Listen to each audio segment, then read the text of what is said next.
sit and hear two parties who are contesting over a title and make a position. In fact, even if you look at the proposed bill, they are saying that should be done within 30 days. How can the whole country, when they have an issue over titles, should be queuing up at the Ministry of Lands under the Chief Registrar to have this matter determined? It will be chaos. It will be chaos. Further, the Chief Registrar's role is usually clerical. I go and put a caveat. It is the duty of the Chief Registrar to enter it in the registry. I go and put a mortgage. It is the duty of the Chief Registrar to put it in the record and in the memorials of the title. Now you are giving the Chief Registrar, a junior officer, to determine my right that my land can be taken away by this particular officer. He is not a court. What evidence will he be using or rules to administer evidence to determine which title is genuine and which title is not? Further, if this bill passes, you are going to affect the entire financial market, because we borrow using title deeds. And when we get a title deed and deposited with a bank and the bank enters a mortgage on that property, there are only two ways in this country in which a title can be taken away. Two. One, if there was fraud proven by the court. Two, if the title was issued by mistake proven by the court. These are the two safeguards, because the same Lands and Deeds Act says title is conclusive evidence of ownership. We say he who has title has ownership.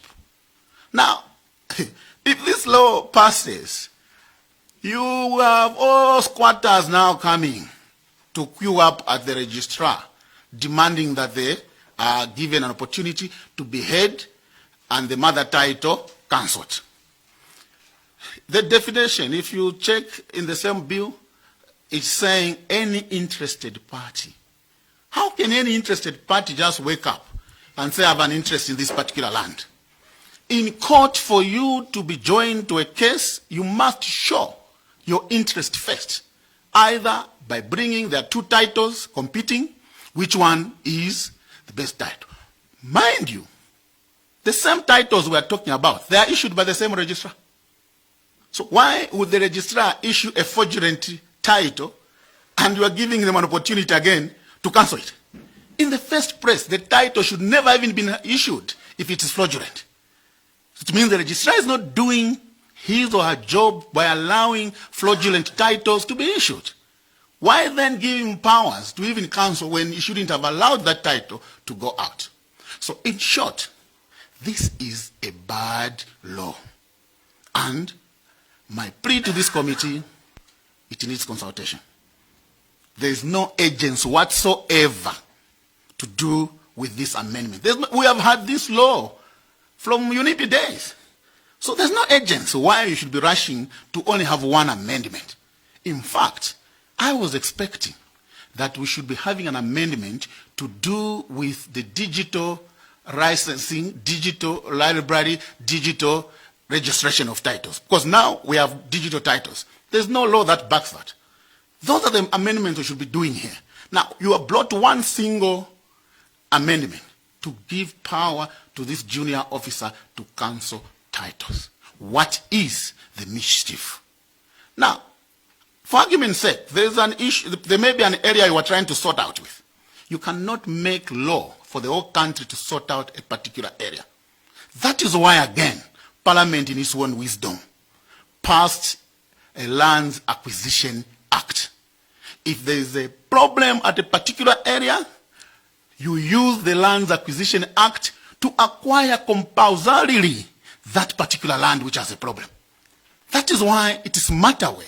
If you have problem in State Lodge, you have problem in Paravana, you have problem in Chongwe, you have problem in Chipata, use the Land Acquisition Act to deal with that particular issue. This looks innocent, especially members of Parliament, you are politicians. This looks innocent. You differ, somebody goes and uses this to take away the right of your property. Mortgages will become expensive because banks give you money based on a title. Now, if they know that any time that title can be cancelled, they will ask you to bring insurance on top of your title. They will ask you personal guarantees on top of the title because it can be cancelled anytime. By saying it can be cancelled if it was issued by fraud. Who issued it by fraud? Who defines the fraud? Can the registrar sit and determine what fraud is? Can the registrar sit and say this title was issued, but that's the same office which issued the title. And so for me, there is no agency over this bill. We need to withdraw it and let's have a conversation. There are so many things in that bill that needs to be dealt with without necessarily giving the powers to the chief registrar. I may end here and take questions. Thank you very much for your submission. May I also say that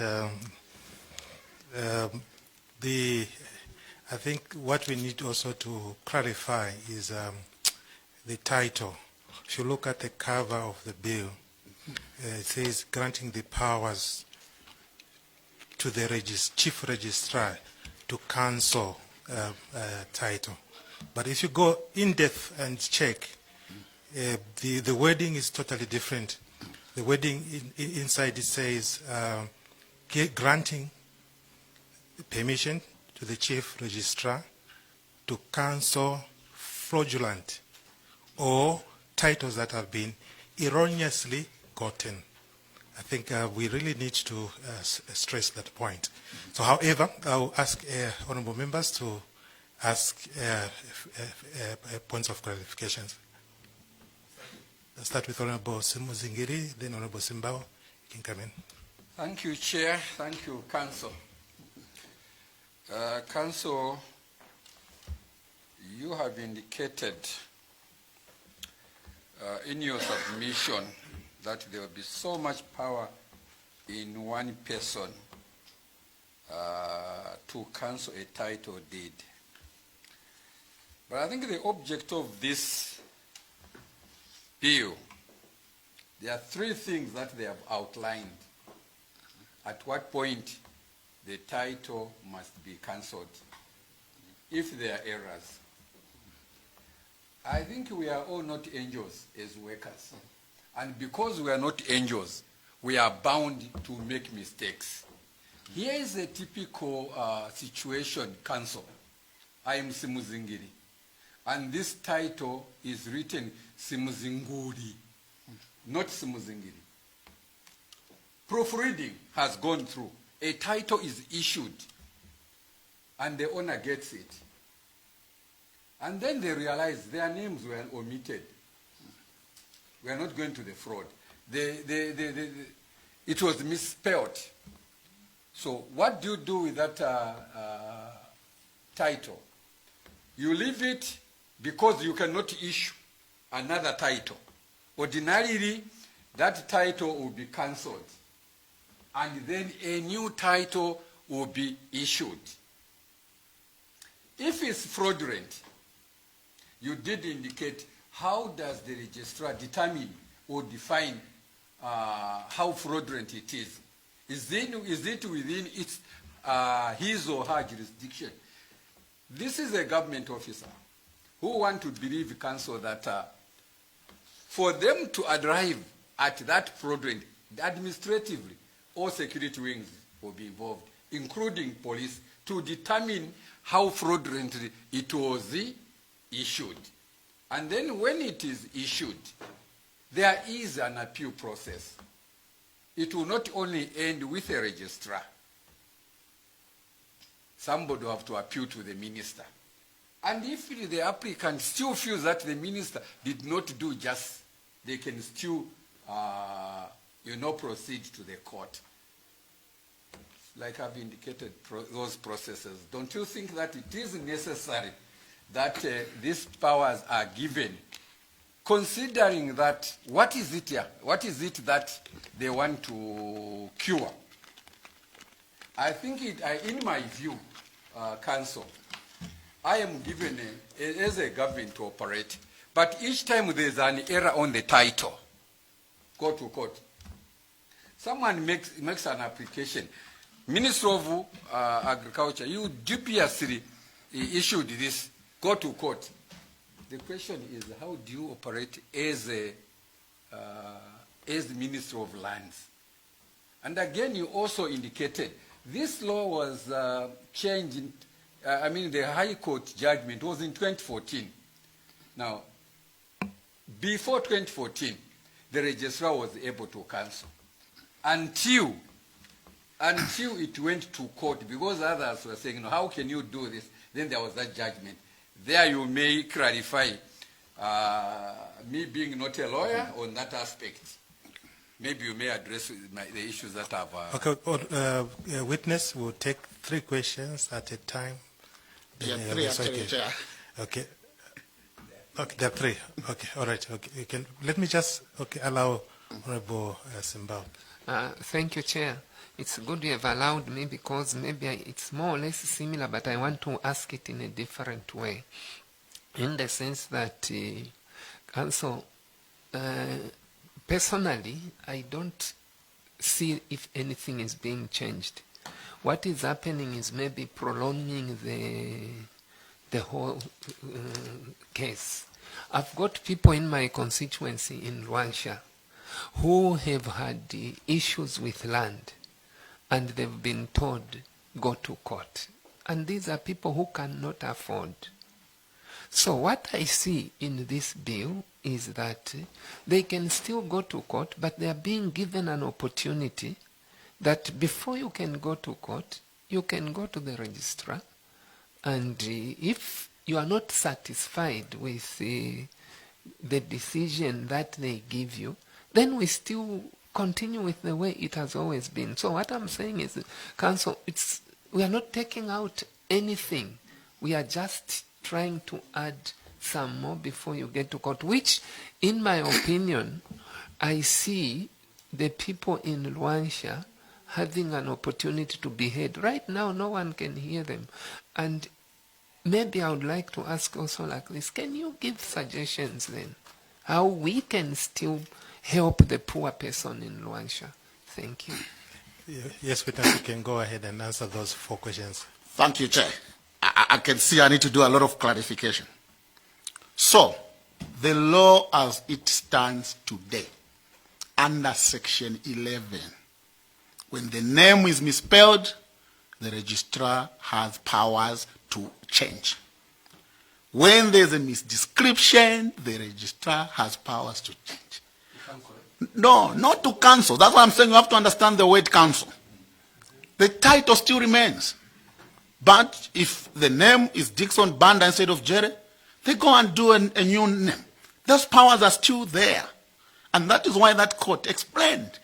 Some things have been missed out, plot number missed out. The registrar has powers now under Section 11 to do all those things. The only power the registrar doesn't have, it is to cancel. Now, I'm seeing there's maybe a misunderstanding on the word cancel. When we say cancel, your title has been taken away from you. You no longer own that land. That's what cancel means in this context. It's not to cancel to change names, no. Because that is already catered for under Section 11. They take away. You are no longer the owner of this piece of land. That's what that cancel means. You have been your property has been taken away from you. That's what it means. So, there is a process of appeal which has been put in place. Now, it's interesting. That's why I said this is a very good question. And this is what has triggered me, actually, to come and give this submission. 80% of my practice in law, it is land law. So what happens is, the similar provision are with the Commission of Lands. We call it a re-entry. When somebody or the Commission of Lands sees your farm is not developed, he can re-entry, meaning your title is taken away, your land is taken away, and given it to somebody else. So what is happening, the bulk of court cases we have, is that notices are not even given, or they are left at your farm when there's nobody. After 3 months, there was no representation, your property is taken away. After your property has been taken away, they give it to somebody else, to Mr. Jere. I become the title owner. Within a month, I subdivide that farm into 100 plots and sell to innocent people. By the time you go to court, you find that actually the people who are occupying that land are third parties. In law, we call them bona fide purchaser for value without notice, meaning the law protects their tenancy, so you won't get your property. So, why this cancellation is problematic? It has removed the court from the beginning. It has put the court at the far end. So while you are dealing with a registrar, appeal to the minister, that land would have been given to somebody else. To me. By the time we want to go to court, I've sold it to somebody else. That is a mischief which you need to reflect on. So you'll be going to court as an academic exercise because the land you are talking about is gone. But now, it can never happen because the title can never be cancelled, your land can never be taken unless there's a court order. This is serious. This is very serious that it is a reversal. Due administratively with the people at the ministry. Now, if I go to court immediately, I get an injunction. It means that land won't be sold. There will be no subdivision. I'm protected until the matter is determined by court. So what we are doing, we are introducing a new power, to put it clearly, to the registrar to do something which the law does not allow. That's why we are here. We are saying, registrar now, take away property. So when we say cancel, we mean your land being taken away. It means your property being taken away. And that is why I have a rider. It does not even provide for compensation. In the same amendment, you've taken away my house. Because when you say title, there's a house. You've taken it away. You have not provided what happens to the buildings which I've put on that land. While for the re-entry, you are saying you didn't develop. That's why we have taken away your land. Fine. Now for this one, it can be taken away because the registrar thinks you obtained the title fraudulently, you obtained the title illegally. Therefore, you lose your title, you lose your house. That's what it means. Cancellation, taking away. It is not cancellation to say, let me go and correct the names. Section 11 takes care of that. Thank you very much, Counsel. I have... Oh, yes, there's a, yeah, and that was my preamble. When I began, I said Parliament, in its own wisdom, in Article 233, established a Lands Commission. If you read the second sub-article in that article, it's saying this commission should be in each and every province and progressively in each and every district, so that all poor people, all people in districts don't have to come to Lusaka. They have to deal with this commission to exactly have access, so that people can have access. And that is why my preamble was, we should be sitting here talking about an amendment, a bill which is operationalizing the Lands Commission, so that people can have access. In fact, this, how many people, everybody in 10 provinces should be coming to Lusaka to see a chief registrar? There will be chaos there. Every single case of a dispute of title at Lusaka Minister of Lands. Today, at least every province has a high court. There is also a land tribunal. We should be saying, how do we make a land tribunal to be in each and every district? And that's my plea, is that it is taking away rights, your house. And therefore, if we concentrate on 233 of the Constitution, your problem will be sorted out. There will be institutions at each and every district level to handle land issues. Thank you. Thank you very much, Council. Before Rubomtaya Chalo comes in, I have also two questions I want to ask you, Council. The first question, in your submission, you talked about the Lands Commission. In fact, this commission should have been, by now it should have actually been operationalized through the ISI.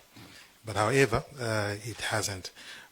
I wanted to find out from you, what could have actually caused this delay for this commission to be operationalized? The second question, in your submission, you mentioned about if titles are cancelled. Of course, I don't know whether you did indicate fraudulent, erroneous titles which were issued if they are cancelled. You mentioned that the financial market will actually collapse, or there will be chaos. That's a word that you use. Now, I want to find out, in an event somebody obtained title which was fraudulent, obtained or gotten from the ministry, and he goes and gets a mortgage, obtains a mortgage on a fraudulent title, how then are you going to cure this? Because monies have been exchanged. So how do you intend to cure that? I want to find out from you. Very good question, Chair. So what happens is exactly... Just a minute. I want to ask Honorable Katambo to come in because I've asked two questions. Thank you very much, Honorable Chairperson. Council, giving these powers to the Chief Registrar to cancel a certificate of title under whatever circumstances, misrepresentation or fraud or anything. And this officer is an appointed officer in that office. Don't you think there will be undue influence upon this officer? And then, Chair, in section 57A, there's an option for a person aggrieved with a decision of the registrar, the chief registrar, to cancel a certificate of title and has to appeal to the minister within 14 days. I'm a rural person, and there are issues of lands affecting our people in Masaiti. Do you think 14 days will be enough time for us to run around and do these appeals with the minister? Thank you, Chair. Before you come in, witness, let me invite Honorable Member of Parliament for Wengwa, who has just joined us virtually. Honorable, can you hear us? Can you introduce us? Thank you. Thank you very much, Chairperson. Good afternoon, witness. My name is Michelo Kasauta, Member of Parliament for Wengwa constituency, and I belong to this committee. Thank you very much, Chairperson. Okay, thank you. You can go ahead and ask your question. Thank you, Chair. I'll begin with a question on the mortgages. So, when you go to the bank to borrow money and you've signed a mortgage, the bank goes to the Ministry of Lands at the Lands and Deeds Registry to register that mortgage and put a caveat, meaning no transactions will take place on that land because of the caveat. So, if it turns out that there's an issue to do with that title, the person who's alleging fraud, the bank, the holder of the title, you are going to court to show.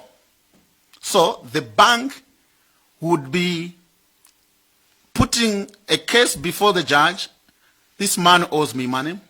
It's protected by this property. The owner will be saying, this is how I obtained the title. The one who's alleging fraud will be saying, this is what I found out. It will be a lengthy trial, evidence being laid. At the end of the day, the judge will decide whether to cancel. So if the judge decides at that point to cancel the title, there will be an order on how the money will be paid to the bank. So because that's a security the bank takes is that there's certainty in the land tenure system of Zambia. It can only be cancelled 2 ways by the court. That's why the bank relies on that facility of a title. It is certain. Only the court can change it. So that's how the current law is. Without certainty, a bank won't risk to be getting titles which can be changed or cancelled at whim. That's where the problem is.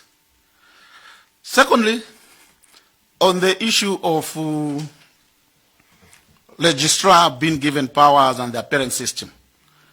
First, even the timing, 30 days, 14 days. If you look at how the High Court operates, if you are in Lusaka, I've taken out a writ of summons, it will be 14 days. But if I'm serving somebody out of Lusaka, it's 21 days. So progressively. If somebody is out of Zambia, 42 days. Why have we structured or staggered these dates? It's to take care of situations. This bill is talking about 30 days. Here is a person who's in America. You are giving him 30 days to go and appear, 14 days in which to appeal. These are realities which don't even happen in our court system. For Lusaka, we are telling you 14 days. For Copper Belt, we are telling you 21 days. Because we take into account the mail delivery, the transport, the movement, and so on. This one has just been put universally. Whether you are in Zambia, whether you are in Kaputa, whether you are in Chipata, it is 30 days, 14 days. And also, their parent system is through the minister. But the minister is the boss of the person who has made a decision. So, eventually, the minister would have consulted the same people who have made decision in arriving at this decision. Now, more seriously, registrar is a small job in terms of structure of government. The registrar is not appointed by the president. The registrar is not sworn in. Yeah? The registrar is not sworn in. So if you read why in 2016 we brought a lands commission, there was even an additional aspect that the lands commissioner must be appointed by the president, ratified by parliament, and so on. So that there is a security of tenure. The registrar has no security of tenure. I've worked in government at a higher level. I don't think that if I want to influence a registrar at the position I held, would say no. I mean, we're living in an ideal world. I don't think a registrar is capable of saying no to a person like me as special assistant to the president, let alone a permanent secretary. These are things when we're making laws we must think through. That this person can be influenced and cancel title. Now, to even add with the poor people, how many poor people are going to have access to the registrar? It is you and me who are powerful, who have access to that office. A poor person from Kaputa won't have access to the registrar. I mean, we have to be honest. So we need to protect the poor people by having the commission and having this bill deferred so that we clean up. We clean up. So when we talk about access to poor people, the registrar will make a decision. A registrar will make a decision. How are we going to see these people from Luanja? One person? These are the realities of this bill. There is no agency about them. But if Chair, I'm allowed to speculate, I can speculate. There may be an issue which this bill is trying to, or government is trying to sort out. Yeah? And I'm telling you, and if there's such a thing. Just hold on, witness. We don't entertain speculations or assumption. We want to stick to facts. Okay, so I would urge you to stick to facts than speculating. Most right. Thank you. Yeah. So, in short, I'm saying there is no agency of this bill change because nothing has gone wrong. Don't fix something which is not broken. don't fix something which is not broken. The re-entry process itself is problematic. People are losing land because the Commission of Land will say, I left the notice at your farm which is not developed, I therefore took away. Now we have put it here that the registrar just needs to give a notification that your title is about to be taken away. How that service is done is not clear. So you see in court, when you serve a document, you have to file what we call an affidavit of service, where you are saying, I actually served Mr. Jere. He signed here. He is aware about these proceedings, which doesn't happen in this procedure because they will say, I left it at his house. If he hasn't seen the notice, tough luck, the land would have been taken away. And that's why I'm saying there is no agency. That I can tell, there is no agency. We can clean up this bill. There are so many things we need to put in this bill. All of us probably own land. We know now we are being issued with the digital title deeds. I was expecting that to be in this bill. There is now a digital registry under the registrar. I was expecting that in this bill. That now a digital title is now the authentic document and we're supposed to have those green titles. That's what we should be discussing, Chair. Thank you very much, Witness. I believe, and that's the reason why I think we did engage the ministry. I hear the Lands Act is actually going to be revised. So most of the things that you're actually bringing up, I'm told they'll be actually in the Lands Act. However, I will allow you did not answer my question when I was asking what could have caused the delay for this Lands Commission to be operationalized as SI. But let me allow Honorable Mtachalo and Honorable Member to ask two questions, and you can answer the third one. Thank you very much, Chair. I want to thank you, Council Jere, I think for your detailed presentation. When stakeholders appear before parliamentary committee, they help us as a committee to come up to make an informed decision. You brought an interesting issue over the Supreme Court.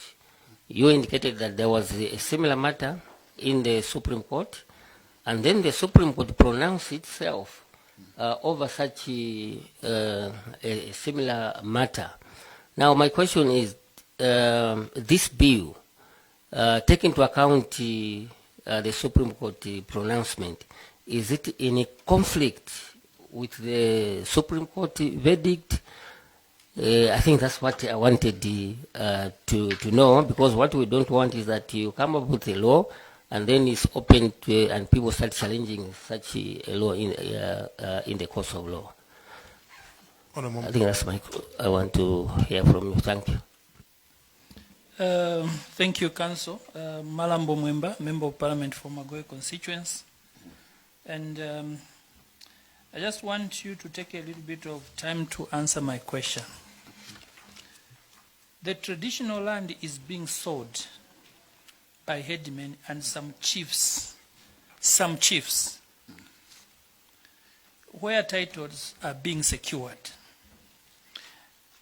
Here is a poor person who has got no legal representation, and the chief has issued that, yes, I've accepted, go and get a title deed. And that piece of land is secured, and the villager is being driven away from that particular area. Do you believe the current system, without the chief registrar's power to cancel this title, which is being considered to having been gotten fraudulently, without proper consultation, and a villager who had legal right to live where he buried his or her ancestors, is being told to go away simply because a rich man has bought that particular land? Do you really feel our argument here, or your submission, sir, is protecting a poor person? Remember, you legal counsels are very expensive when it comes to these issues. Now here is a poor man in Iteve village there asking for the intervention, and at the end of the day, a rich person from Lusaka gets a title deed, he goes to court to authenticate and ensure that he secures that particular title deed. Where are we putting our people? Because without the intervention of a person who can simply sit down with them and see the legality on how that piece of land was secured, if we don't consider the registrar, the honorable minister, then to me, it goes to the lands tribunal, where this person is not going to stand on the podium to defend. He has to be represented. You go to court, this person has to be represented. And here is a poor person who hasn't got the money to be represented. How can we proceed in this manner? I thought that we shall now start building laws that are going to be protective of our people.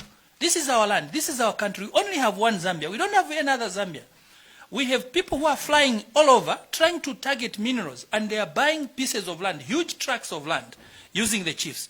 Now, help me to understand how I can explain that the legal counsel came to my committee and this is what he has directed us to do, or probably proposed to do. Thank you. Thank you very much. You can go ahead and answer those three questions. Thank you, Chair. I'll start with yours. Unfortunately, I left government before this constitution came in place. But if you check our constitution, there are two commissions that have never been operationalized: the Lands Commission and the Gender Equity Commission. I don't know why. The Constitution says establish this. They've never been established in terms of passing enabling legislation. So I think those who are in government would give the correct position why they have not done that. To Honorable Mtayachalo, yes, in fact, this amendment is trying to change what the Supreme Court said. So it is, we see it as a direct change to remove what the Supreme Court has clearly put it. They explained about section, if you look at my paper, I've even quoted that particular section where they explain. Section 11, you can change, there doesn't need court order. But where two people are fighting over land, registrar, you can't. Leave that to court. And there's a reason for that, because these are contested rights. And the registrar is not a court. I will also spend a little bit of time to answer your question, because I think that's a very important question when it comes to land ownership in this country. And I have represented a number of villagers in this setup. It starts with a council, the chief, then the minutes, and the letter of recommendation is sent to Minister of Lands for this traditional land to be moved from traditional to state land. And so, the argument has been that people are forging the minutes from the council. The local people on the land are not consulted, and therefore, the Registrar and Commission of Lands work on this document that has been sent to them. They may be forged documents. The council may not even have sat. And I have an answer to that, sir. The answer does not lie in this amendment. This amendment actually disadvantages a poor person. A rich person will go and meet the registrar. Yeah? The rich person will have access to the registrar. A poor person won't have access to this registrar, who will be busy because will be handling a number of these cases. The solution to this lies in the administrative process. Remember, there was a time in this country that hot cars was an in thing. How did the issue of hot cars stop?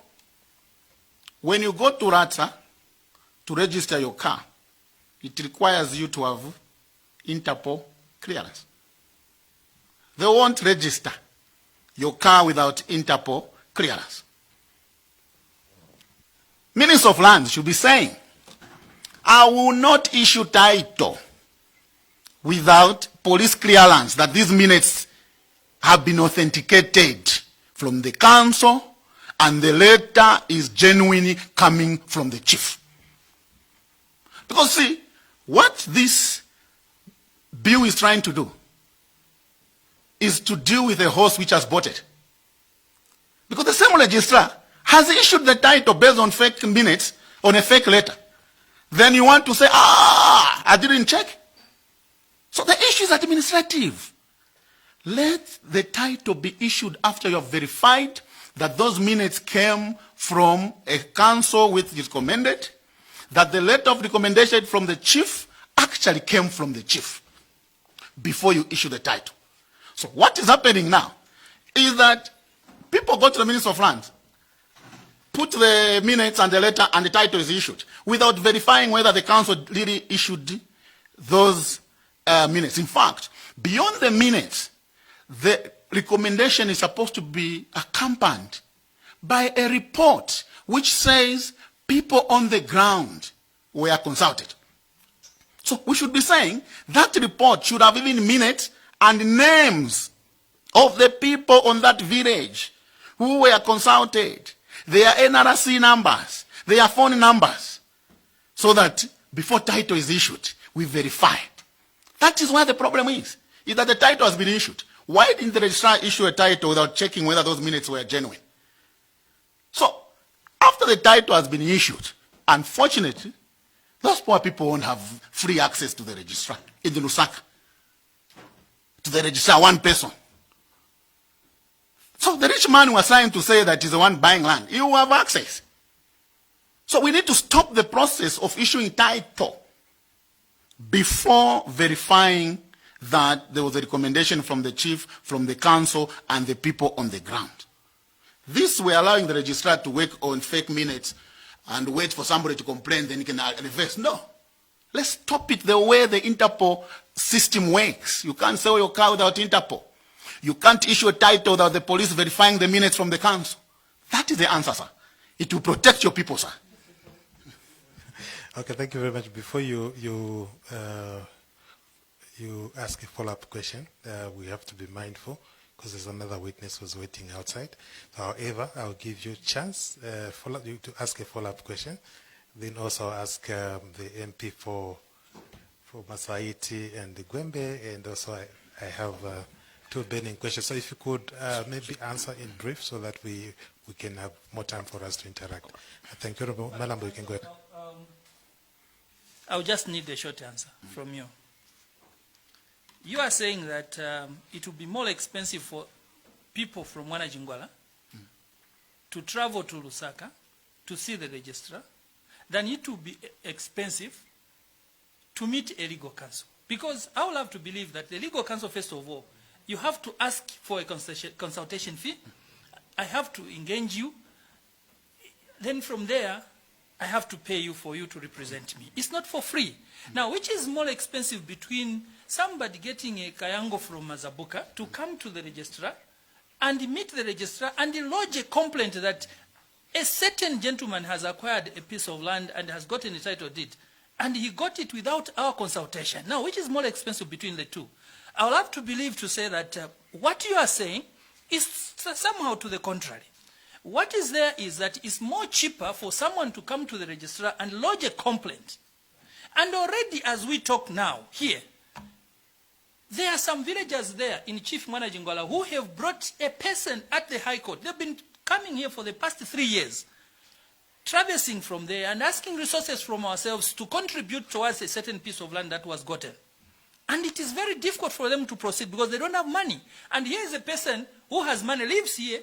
He just puts 200 kwacha, he's in his vehicle to go to court. So I will have to believe that you are talking to the contrary, somehow related to the same. But let me just get a proper clarity here. Which is the best alternative that we can use other than the legal way? I just want to hear your comment. Other than the legal way, before the case goes to court. Because predominantly when the case goes to court, it's more expensive than it would be when I'm talking to you like this. I submit, Chair. Thank you, Honorable Simuzingiri. I hope it will be...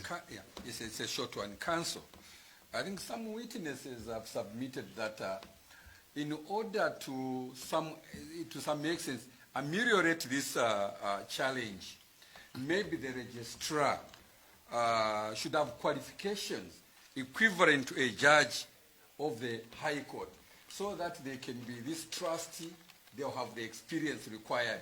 What would be your take on this? Thank you very much, Honorable Masaita. Thank you very much, Honorable Chairperson. Council, you've talked about your experience in land issues, representing several clients on land issues, meaning, in short, you are an expert to deal with land issues and having full of information through the Ministry of Lands.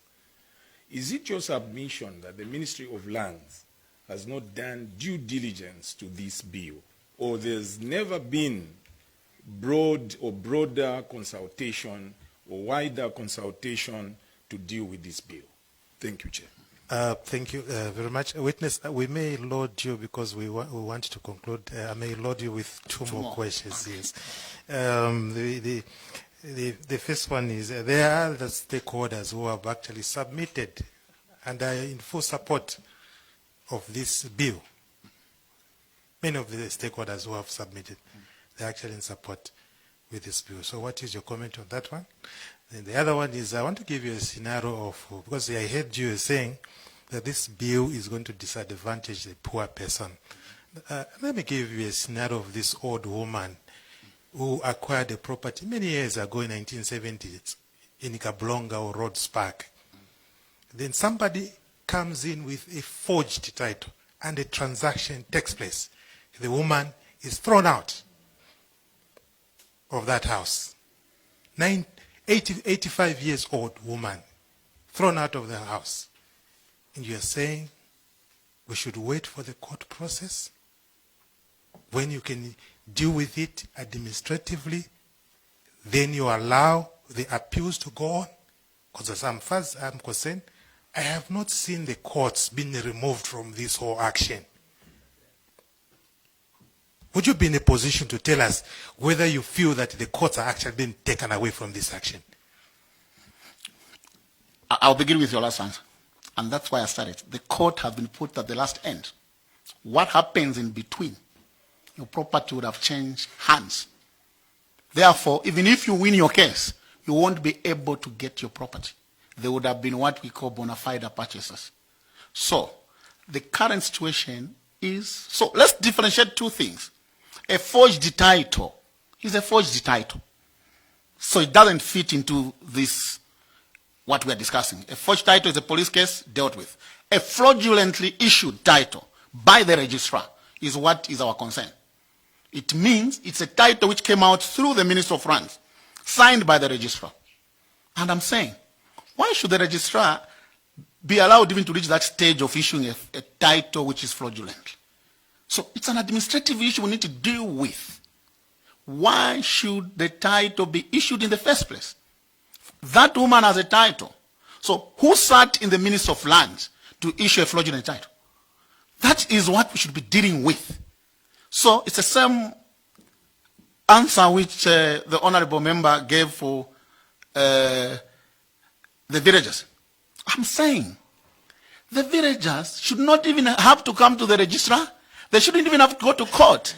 If the system is waterproof, nobody will get a title if the council minutes have been verified at the point of issuance. Because the issuing of title is where the problem is. I mean, I was hearing the president talking about they're issuing title on title. That's a problem. And that problem has nothing to do with this bill. It's a problem to do with the cancer at the ministry. That you know this land is on title. You issue another title. So that is an administrative matter. It is not a legal matter. It's not a legal matter. It's an administrative matter. Let's clean up the registry. That nobody can issue a title on a title. And if that title you said that it was issued earlier title or earlier registration takes precedence than the one which comes later. That's a law. I hope I'm... So, on the issue of the registrar, I agree. But we've had Commission of Lands who have been lawyers, senior at the bar. I don't want to mention them. We know what eventually happened when they leave office.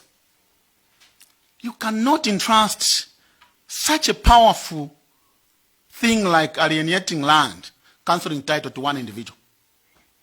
They must. Even the army commander, there is a defense council. Bank of Zambia governor, there's a board. ZRA, there's a board. So, these are even dealing with sectorial issue. Land is what constitutes Zambia. So this person who's giving land to a foreigner, to whatever, he needs to have some safeguard. And that is why the Constitution is saying the commission. And that commission is supposed to be in each and every district so that all those people can have access. A registrar is one person. Even me, who knows my way at the Ministry of Land, to have an appointment with the Commission of Land is hell. It's hell. Under the current system, to go and see a Commission of Land, it's hell. I'm a lawyer. What about an ordinary person just to get an appointment to see? So I'm thinking about the poor. I know how those offices operate. How many will be queuing up from Kaputa, whatever, to see the registrar over the sea? So I'm the one thinking about the poor, sir, because I interact with those corridors. I will walk in while the poor woman is waiting. Another person with a tie will walk in while that poor woman is working. So let's not create an impression that this registrar will be super efficient. Everybody will be walking in and sorting out the issues. No. Today, the courts, we have over 50 judges spread across who are handling this case. They take long. What about an individual? I submit. Thank you very much. I think we've come to the end of our interaction witness. If you may allow just to answer the last question, which I didn't. Okay. You said the majority have submitted in favor. For me, sir, it's not about whether it's a majority. It is about the principle that what I have said, if this bill passes, we will one day meet in different sectors and we are going to discuss it. People will lose land and we will discuss it. And that I can tell you. It's a bad law. Okay, thank you very much. Your concluding remarks? My concluding remarks is to ask this committee, this is a very important committee, that there's no hurry in this bill. We can defer it for more consultations. The fact that I'm raising all these issues, the fact that I've read several of these, it means the consultation was not done. What we should be doing here, we should be saying, why are councils issuing land minutes in a wrong way? Why can't, so that should have been now the basis of the consultation. So I'm urging or pleading with this committee that let's defer it even to the September session so that we have a little bit of a breather to look at why are these titles being issued in the first place. Huh? Why are they being issued in the first place, which we want them cancelled? It means the administrative process, there is a problem. We don't deal administrative problem with an amendment to the law. The law is okay the way it is. I submit. Thank you very much, witness. When we actually began our meeting, we conferred you with immunity, and that's the reason why you were able to express yourself nicely like this. But however, we can now withdraw that immunity so that whatever you go and say outside there, you'll be able to answer it for yourself. Thank you very much. Thank you. Enjoy your day. Thank you.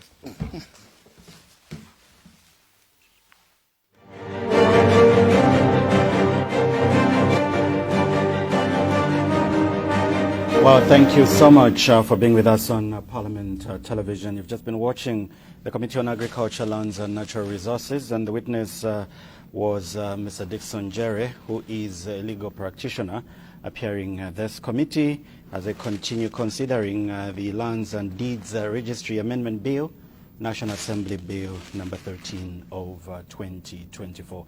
We still have two more witnesses to appear before this committee. We'll have Mr. George Chisanga, MP, who is also a legal practitioner, and we expect to conclude the day with the Law Association of Zambia. My name is Paulson Tindovi. I do have Jason Manda and Chola Kaoma as our two sign language interpreters. For now, we'll take a short break. Once the committee reconvenes, we'll be able to cross over as they interact with the next witness. And seems like we do have the next witness ready now, and this is Mr. George Chisanga, MP. He is a legal practitioner as well. Remember, this committee, the Lands and Agriculture, Lands and Natural Resources, is considering the Lands and Deeds Registry Amendment Bill, National Assembly Bill number 13 of 2024. We now cross over to the committee. Keep watching this channel.